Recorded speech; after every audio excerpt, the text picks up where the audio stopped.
వైద్య శాఖ మంత్రులు పెద్దలు దామోదర్ రాజనరసింహ గారిని మాట్లాడవలసిందిగా కోరుతున్నాను.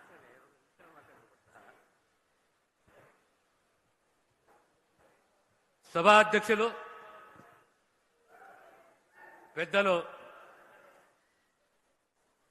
తుమ్మల నాగేశ్వరరావు గారు, మన అందరి ప్రియతమ నాయకుడు రాష్ట్ర ముఖ్యమంత్రి రేవంత్ రెడ్డి గారు, పిసిసి అధ్యక్షులు మహేష్ కుమార్ గౌడ్ గారు, సహచర మంత్రివర్యులు వివేక్ గారు, శ్రీనివాసరెడ్డి గారు, వేదికలు అలంకరించిన ప్రజాప్రతినిధులు, పెద్దలు, సోదరి సోదరులారా, మనమందరము విశ్వసిస్తాము, ఆచరణలో చూస్తున్నాము. ముఖ్యమంత్రి గారు రైతు పక్షపాతి అని చెప్పి, కానీ ఇంకా గమనిస్తే మనకొక్కటి అర్థమవుతుంది. విద్య, ఎడ్యుకేషన్ ప్రతి తెలంగాణ పిల్లవాడికి ప్రభుత్వ పరంగా నాణ్యతతో కూడిన, నైపుణ్యంతో కూడిన విద్యను అందించాలనే తపన మన రాష్ట్ర ముఖ్యమంత్రి గారిది.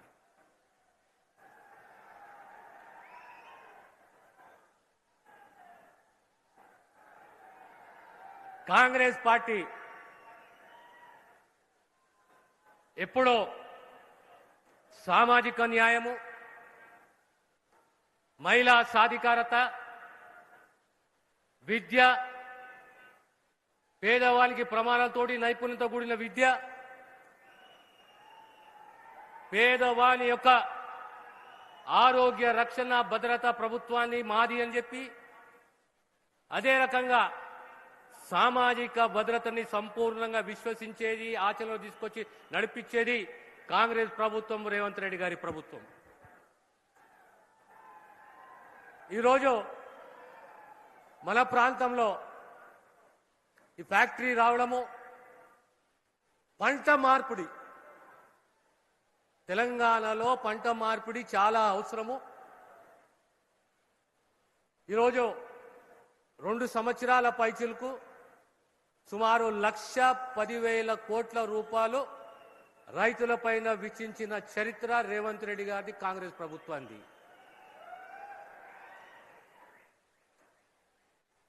సుమారు 70,000 పోస్టులు భర్తీ చేసిన చరిత్ర కాంగ్రెస్ ప్రభుత్వానిది. అందులో ఆరోగ్య శాఖకు సంబంధించి 10,000 పోస్టులు, ఇంకా రాబోయే కాలంలో ఇంకా 10,000 పోస్టులు.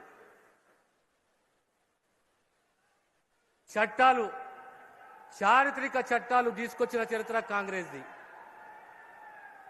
ఇంతకుముందు మా మిత్రుడు రఘునందన్ రావు గారు గుర్తు చేస్తుండే, ఈ ప్రాంతంలో మల్లన్న సాగర్కు సంబంధించి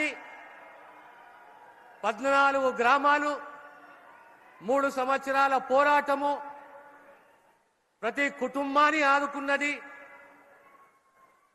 న్యాయపరంగా పోరాడింది, చరిత్ర సృష్టించింది, వారికి బాసటగా ఉన్నది అంటే కాంగ్రెస్, రేవంత్ రెడ్డి గారు, కాంగ్రెస్ కార్యకర్తలు.